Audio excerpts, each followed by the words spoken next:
So let's shift back to the anamorphic. When you shot that footage, did you use the full frame anamorphic or did you use the crop portion? Yeah, we actually had an opportunity to do both. The Atlas Orion lenses are a natively an Academy. They cover the Academy aperture, and so the fact that the S1H has an Academy crop function means that it's going to work with all of those other lenses that are similarly sized. If it's a set of Cooke anamorphics or anything that's normally used in a traditional 35 format, you have a mode where the chip is matched to that image size. But then we also had a large format adapter from Atlas that they're just putting out that allowed us to then reproject those lenses into a full frame using the full 3:2 aspect ratio of the sensor and the entire large format sensor. So using that gave us another whole look. It was startling how much the large format in anamorphic, because you've got shallower depth of field, even still the normal anamorphic, it meant that we were able to then have a whole new set of lens sizes to work with as well. For some specific shots, we went large format where we knew we were going to be looking at more kind of the portraiture side of things. So there's a moment with our actress standing in front of her motorcycle in front of the beautiful vista of Alabama hills and the mountains behind. All of that we did at large format, really because we wanted to kind of get a little bit more of a portraiture feel to it, and it held up very well. But the amazing thing is being able to switch back and forth. It's all about choices because you never know in each situation what may or may not work better going into it. So having as many options available to you as possible becomes really important. There's a multitude of reasons why you might want to switch back and forth from one mode to another. So having both of those options available is fantastic. And just the fact that it opens up a much wider range of lenses that you have accessible to you. At the end of the day, the lens is really going to be what drives the look more than anything. And so having as wide an option of lens choices is really important. And so just for clarification, because Dave is throwing out Academy, which is the technical 4-perf 1.375 to 1 aspect ratio that we used for filmic anamorphic.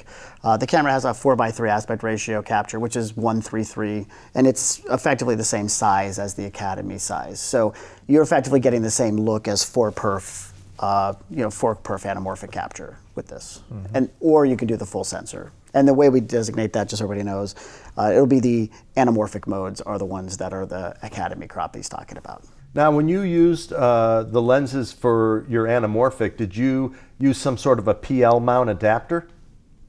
Yes, yeah. So we had a PL, going from the S1H's native mount to a PL adapter. So it was just a straight hard adapter by Wooden Camera. It performed well. It's just a simple mechanical adapter. There's no electronics because when you're working with those kinds of cinema primes, in the case of this camera, there's no metadata, so it's just a hard mount, and it basically performed exactly as you'd want. We mounted the lens, back focus looked great, and we were off to the races really with no muss and no fuss.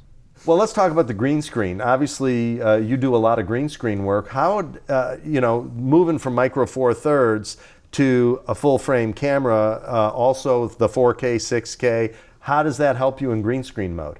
Yeah, well, for a lot of the work that we do at drivingplates.com, we're the other side of the green screen equation. So we're providing the environments, the backgrounds that's behind, another production's green screen. So we're helping to place their actors into moving environments.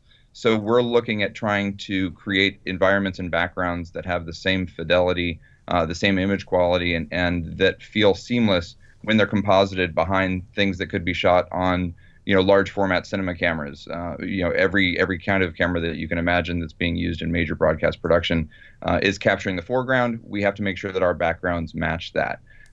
We recently helped a project called Creed 2, a movie that was in the theaters, and we shot 360-degree moving backgrounds of all of the crowd work in that film. And all of those backgrounds were shot with Lumix cameras, where literally every single frame of boxing that you see in Creed 2, the entire environment is a Lumix, is Lumix footage. The S1H, I think, just takes that same concept and enhances it.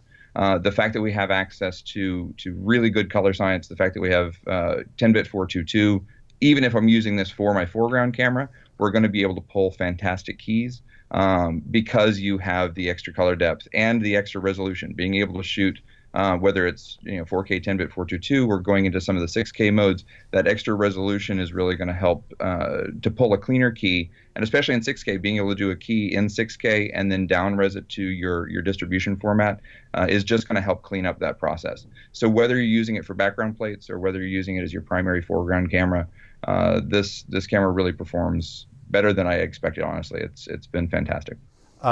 So I know that some people had issues with the Slo-Mo in the S1. What are the differences you made in the S1H with Slo-Mo? Yeah, so obviously targeting different customers, right? The S1 is targeted more at photography first people who would like to have some Slo-Mo, but they don't necessarily use it professionally for it. The S1H actually gets the full VFR function we have in a GH5. So you get up to 180 frames per second. You get full control over aperture, shutter speed, ISO. You can choose the wrapper it ends up in. So if you want it to be 24 frame or 30 frame or 60 frame, you have those options available to you. As long as there's a faster frame rate above that. If you're in 4K 60, you can't do like 4K 120. That's not going to happen. But you could have a 60 frame wrapper with a 1080 120 frame rate. It does everything a GH5 would do. So if you're a GH5 user, it behaves exactly the same way.